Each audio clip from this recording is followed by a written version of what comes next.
네, 이번 시간은 박성훈 시사평론가와 함께합니다. 지금 전화 연결돼 있습니다. 안녕하세요.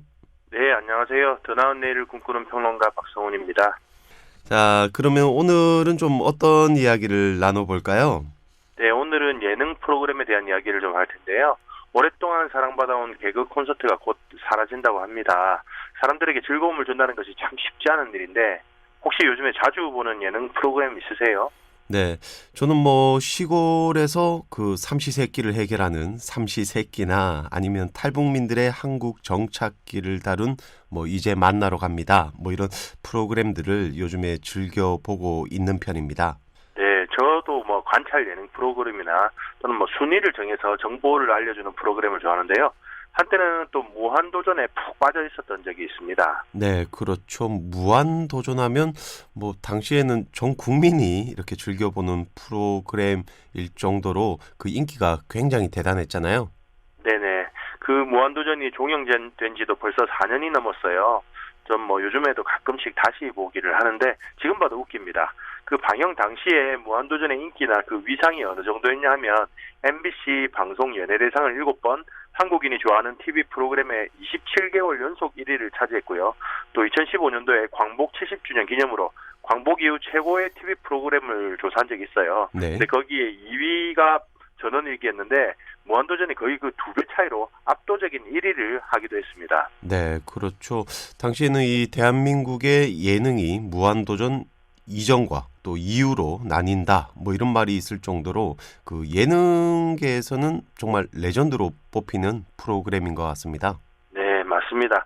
그만큼 국민들로부터 사랑을 많이 받고 또 시청률도 높았는데요. 당시 최고 시청률이 28.9%를 찍은 적도 있습니다. 28.9%라고 하면은 국민 서너 명 가운데 한 명이 봤다는 거죠. 근데 그 도저히 깨기 힘들 것 같은 그 기록을 갈아치워버린 예능 프로그램이 최근에 나왔습니다. 네. 이 무한도전의 최고 시청률을 깬 예능 프로그램이 나왔다고 하니까 정말 믿기지가 않는데요. 그 정도로 인기를 끈 프로가 있었나요? 네, 그것도 지상파가 아니라 종편 채널에서 나왔는데요. 예능 분야에서의 꿈의 시청률이라고 불리는 30%를 넘어서 30.4%를 기록한 미스터 트롯이 바로 그 프로그램입니다. 네, 이 미스터 트롯 하면 그 남자 트롯 가수들이 나와서 경연을 펼치는 그 프로그램이죠. 이 프로그램이 근데 그 정도로 인기가 많습니까? 네, 그 이전에 있었던 미스 트롯도 시청률이 높았는데요. 이 트로트라고 하는 장르의 특성상 연령대가 높은 분들이 즐겨보시잖아요. 네. 근데 이분들은 채널을 자꾸 이리저리 돌리지를 않으세요. 그리고 머리를 잘 쓴 게 뭐냐면 그 나이 드신 분들이 편하게 보실 수 있도록 자막을 큼직큼직하게 만들어놨습니다. 그러니까 훨씬 프로그램 보기가 좋았던 거죠. 네. 출연자 한 사람 한 사람의 매력이나 또 프로그램의 기획 이런 것도 시청률을 올리는데 또 한몫을 하기도 했고요. 네. 이 결국 연령대가 높은 시청자들의 마음을 그 사로잡은 게 그 비결인 것 같은데 저도 그 프로그램은 보지는 않지만 영탁이나 임영웅 네. 이런 가수들의 이름은 또 들어는 봤습니다.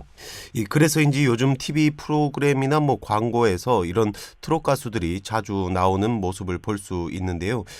그런데 정작 트로트가 어떤 음악인지 또 그게 어디서 나왔는지 이런 걸 모르는 경우가 많잖아요. 네, 그 송대관의 이제 네 박자라는 노래가 있죠. 네. 이게 바로 트로트를 뜻하는 겁니다. 이제 노래 가사 중에 쿵짝 쿵짝 쿵짜작 쿵짝 네 박자 속에 이런 부분이 있는데 네, 그렇죠. 이 기본 박자가 쿵짝쿵짝 이루어집니다. 그래서 옛날에는 이 리듬 때문에 오랫동안 트로트를 뽕짝이라고 부르기도 했었죠. 네네네. 근데 이 음악 장르를 뽕짝이라고 부르다 보니까 어감도 별로 안 좋고 또 노래를 비하하는 느낌이 좀 있잖아요. 네. 그래서 뽕짝 대신에 트로트라는 말을 사용하게 된 거죠.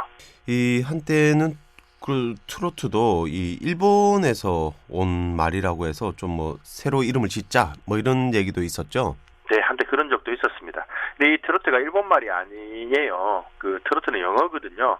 영어로 네. 빠르게 걷다 이런 뜻이 있습니다. 네. 이 1910년대 미국에서 또 미국하고 영국의 사교 댄스계에서 4번의 4박자의 스텝이나 또 연주 리듬이 유행했는데 그 리듬을 빠르게 걷는 여우걸음 이런 뜻으로 폭스트로트라고 불렀거든요.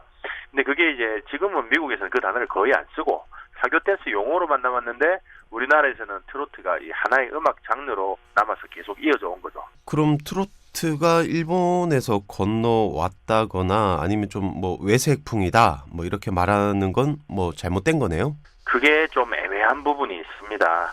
우리나라에 트로트풍 음악이 들어온 게 일제 강점기인 1920년대 말이에요. 네.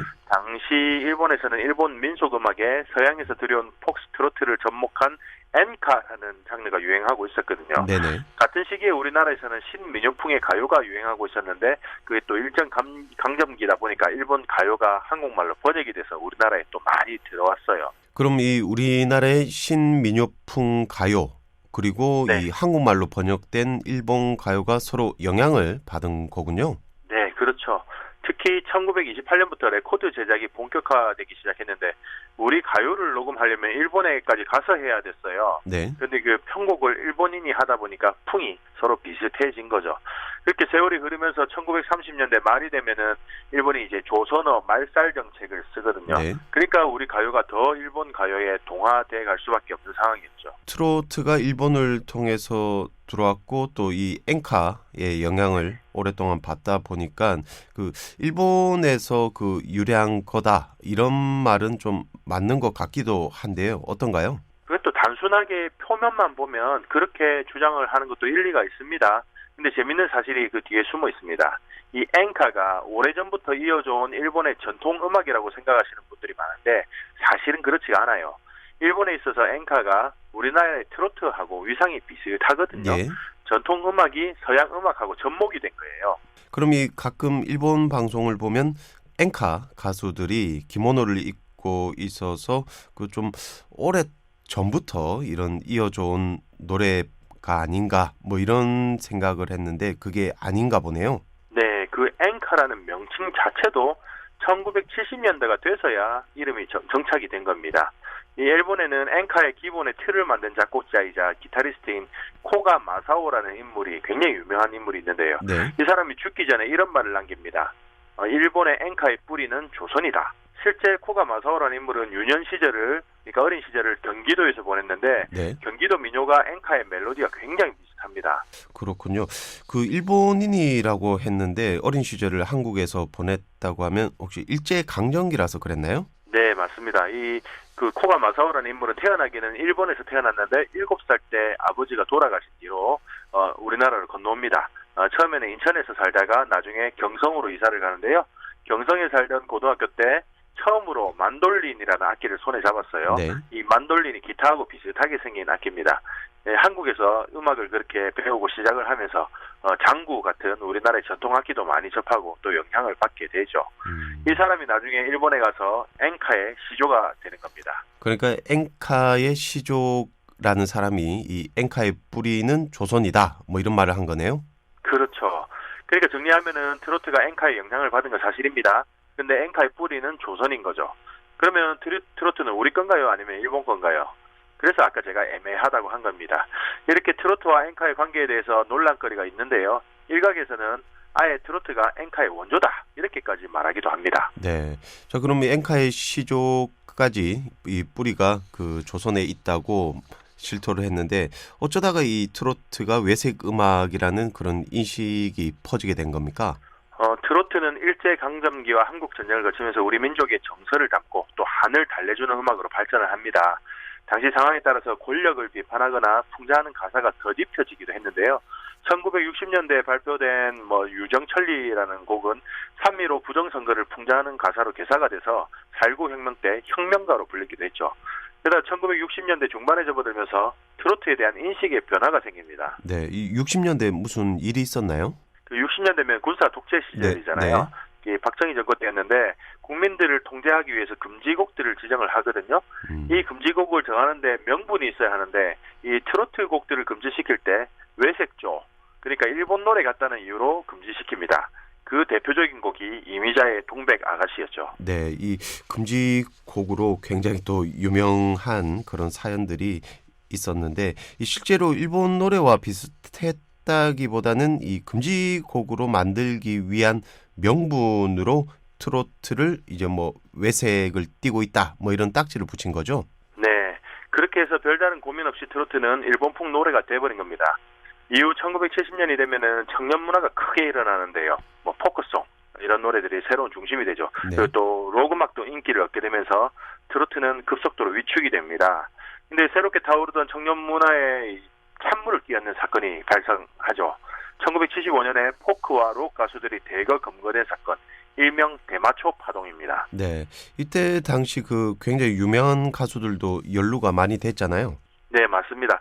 1975년 12월에 윤형주, 이종용, 이장희를 구속한 것을 시작으로 1977년까지 대마초 파동으로 구속 또는 입건된 연예인이 무려 137명에 이릅니다. 네. 이 사건으로 포크송과 록이 확 죽어버리는데 그 틈에 다시 트로트가 다시 떠오르게 되죠. 그 중심에 있었던 게 바로 조용필입니다. 네. 조용필하면 가왕 조용필 얘기하는 거죠.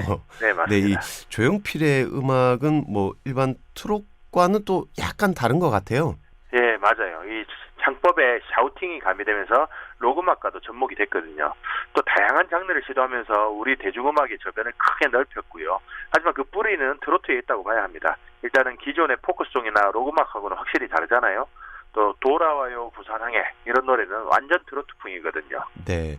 이 그 트롯 하면 또 그 꺾는 창법 뭐 이게 네네. 있잖아요. 이 조용필의 창법이 트롯과는 조금 다르지만 또 정서적으로는 트롯과 또 이어져 있는 것 같다라는 생각도 드네요.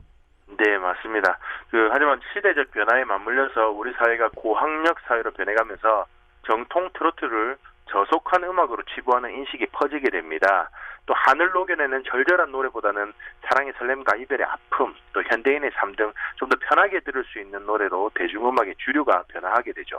그 사이에 트로트는 뭐 뽕짝 메들리 이런 이름으로 고속도로 위에서 겨우 명맥을 유지합니다. 네, 정말 한때는 그 관광버스만 타면 이 뽕짝 메들리가 무조건 네. 쏟아져 나왔던 또 그런 시절도 있었던 것 같습니다. 이 고속도로 휴게소에서도 이게 많이 또 틀어졌잖아요. 네네. 그때 당시는 뭐 정통 트로트의 계보를 이어간 가수라고 하면 주현미, 현찰, 문희옥 이런 가수 정도였죠. 네. 근데 1990년도를 지나면서는 기존 신금을 울리는 트로트는 거의 사라지고 그 대신해서 신나는 트로트가 주류가 됩니다. 뭐 태진아, 소름도 이런 기존 가수들을 비롯해서 장윤정, 박현빈 같은 신예 스타들도 밝고 경쾌한 트로트로 인기를 얻게 되죠. 네. 심지어 오래전에 발표가 됐던 소양강 천녀나 남행열차 같은 곡들도 신나는 리듬으로 재편곡이 돼서 사랑을 받게 됩니다. 네, 이렇게 시대가 많이 변했지만 또 노래방에서 흥을 돋을 때 아니면 직장 회식 그 뒤풀이 자리에서도 이 트로트는 꼭 빠지지 않는 것 같습니다. 정말 시대를 뛰어넘고 세대를 아우르는 장르가 또 트롯이 아닌가 싶기도 한데요. 자, 어느새 마칠 시간이 됐어요. 마지막으로 한 말씀 해주시죠. 네, 트로트가 일제잔재라고 좀 꺼리셨던 분들 이제는 좀 더 열린 마음으로 즐기셔도 좋으실 것 같습니다. 네, 오늘은 여기까지입니다. 지금까지 박성훈 시사평론가였습니다. 말씀 감사합니다. 네, 감사합니다.